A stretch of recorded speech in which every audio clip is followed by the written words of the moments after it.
Here we go, first match. 25 million people visit Long Island every year.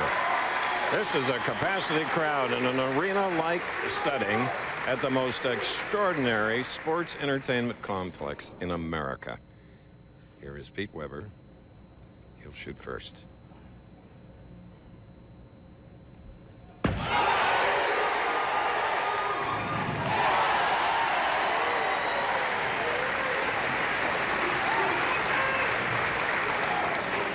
Impressive beginning for Pete Weber, and is adrenaline flowing. Now, huge Dave D'Entremont.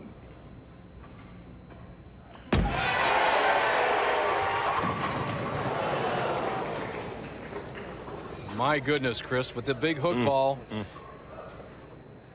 Watch Dave. He doesn't get it quite as wide as he wants. He wants to get it almost out to the gutter. Cuts right through the middle. Leaves the 3-4-7. Has to get the ball to the right of the 3-pin. Slide it into the 4-7. Valiant try.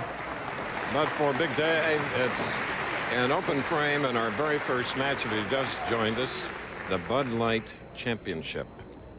Even though Dave gets 7 out in the first frame, a little bit disturbing, but for the power that these players have, all 5 of them today, they're used to open frames. They play that high risk, high reward, big hook, and he can come back with a bunch of strikes.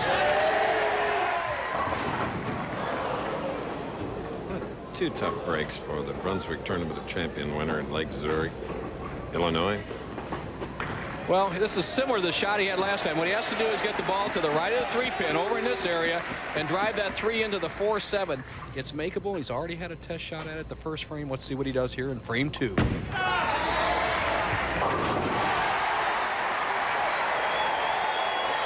Congratulations from Pete Weber. It's the type of professionals these pro bowlers are.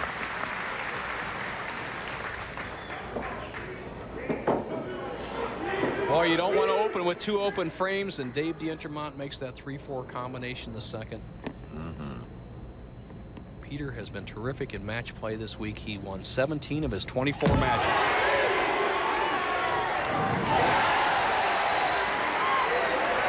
Boy, I'm sure that brought his dad, Dick, and his brother John up in Cape Girardeau off their benches or wherever they are. As you see, 6 rounds. The first 3 rounds were qualifying, 18 games and 24 games of finals, rounds 4, 5, and 6. Peter was excellent. Beckoning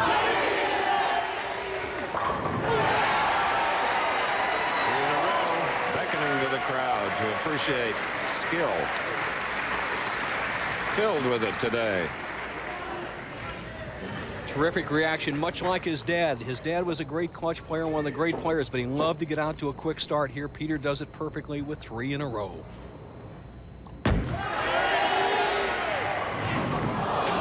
Third split in a row, converted on the last one. Can you believe it, Nelson? Well, Dave D'Entremont plays the big hook, much like Weber, but he's trying to go down and in with the boards. There is no oil in the center of the lane to help your shot.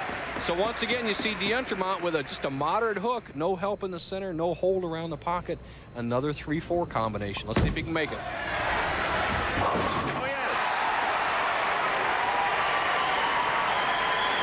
Spectacular action. 2 in a row.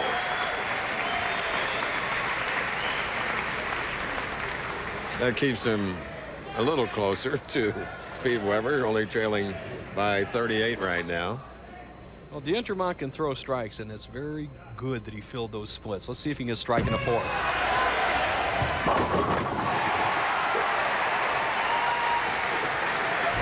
Number 1 for D'Entremont.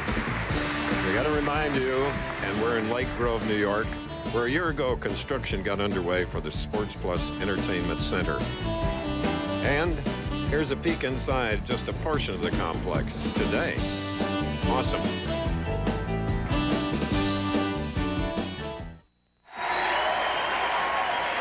1,200 or more inside this sports complex, and this is just part of it, ladies and gentlemen.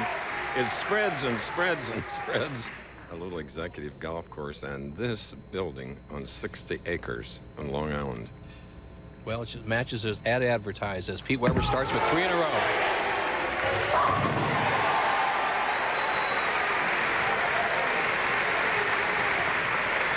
Pedro is really on today.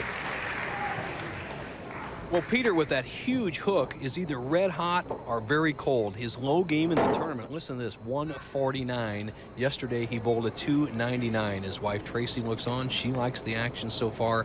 Peter, a 48-pin lead, perfect through 4.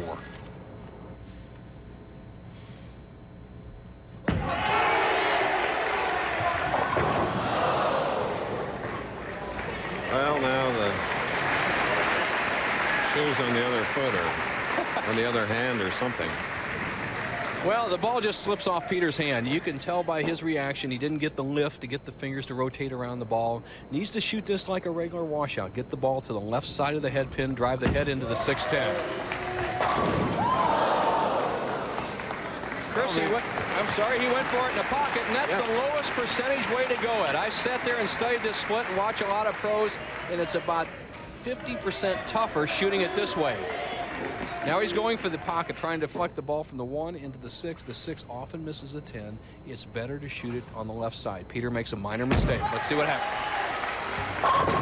Cutting the lead now to 21 pins with that double.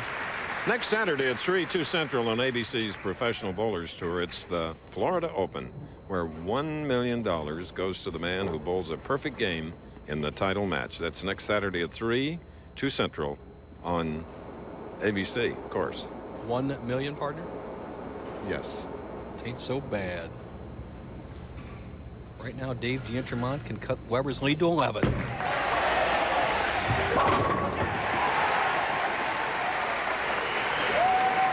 An incredible display of skills here in our first match today. Well, with the power and the amount of hook both these players are rolling, they're going to strike about 90% of the time. They get it anywhere around the 1-3 pocket, especially light, where D'Entremont was in the 6. Now let's see how Weber comes back. A lead that could have been almost 50 pins is now down to 11.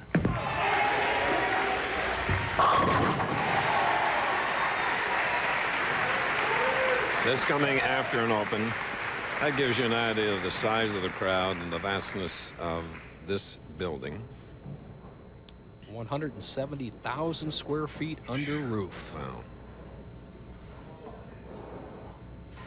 What a playpen. For people of all ages. Yes.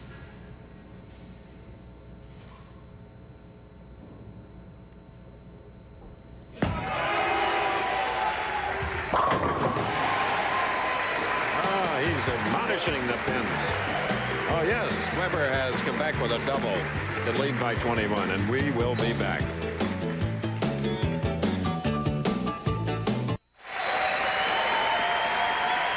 And the crowd has every right to cheer, and we hope you were with us from the beginning of this very first game in the Bud Light Championship, because Pete Weber opened with 4 in a row. His opponent, Dave D'Entremont, had 3 splits in a row, converted 2 of them, and now has put 3 in a row. And if he can put another one up there, the lead will be only 11.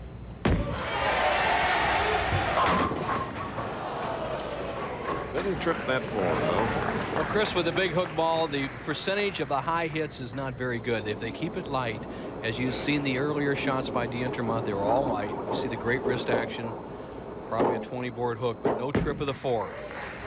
Continuing to mark, that's extremely important.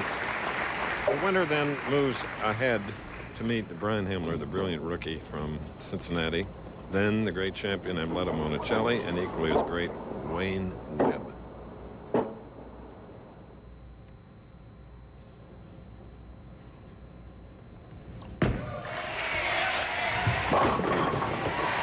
right.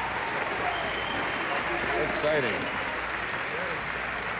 That was an 8th frame strike. Now Pete Weber has a double working, and here'd be a chance in the 8th and 9th. Well, Peter, if he strikes out, can have somewhat of an awkward score, 263, and that would shut out D'Entremont. But the match is still up for grabs. D'Entremont a possible 231. Here we go, 8th frame.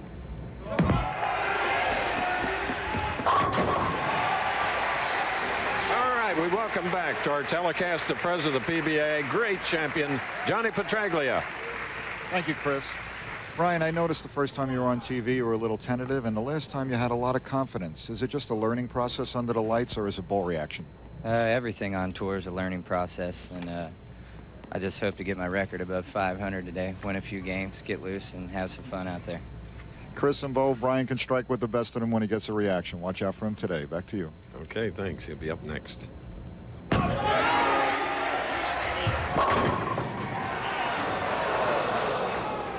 10-pin on the left lane. Nearly toppled, but not a big enough hit. Well, Chris, we see the bird dogs come around when the head pin knocks out the 10, but Peter, with that real soft speed, doesn't have enough pin speed. In other words, his pins are only moving over there about 30 miles an hour, and he needs a little more ball speed to make that head pin come back and take out the 10.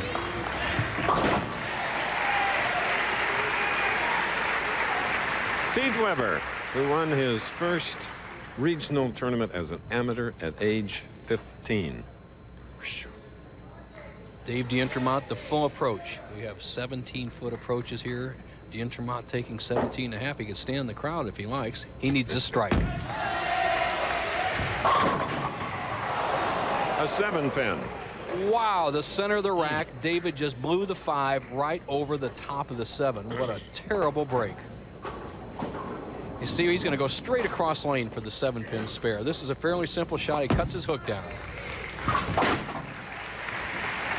All right. First game. D'Entremont and Weber. D'Entremont a possible 211. In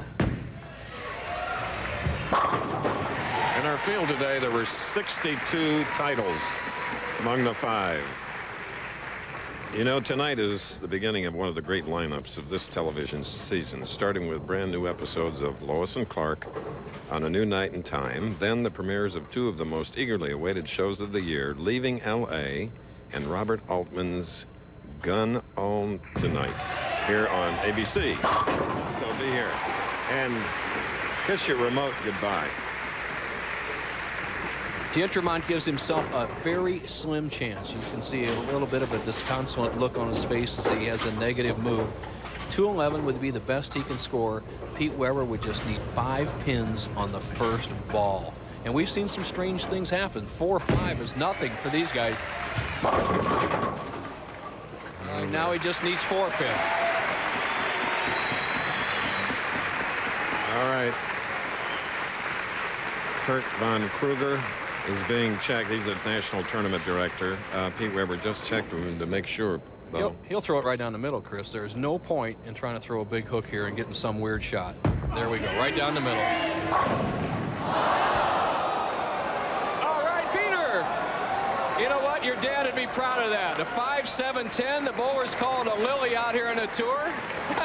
First time I've ever seen it on the PBA Tour in a national championship. However, it's going to be enough to win. Now, you know what? This can be made. I've seen it made. You get the ball to in here, slide the 5-pin over the 7, bounce it off the kickboard, and take out the 10. He can take a chance and go for it.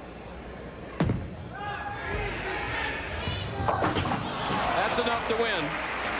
And anybody that says professional bowling isn't exciting, if you watch the first game here, you cannot truthfully say it.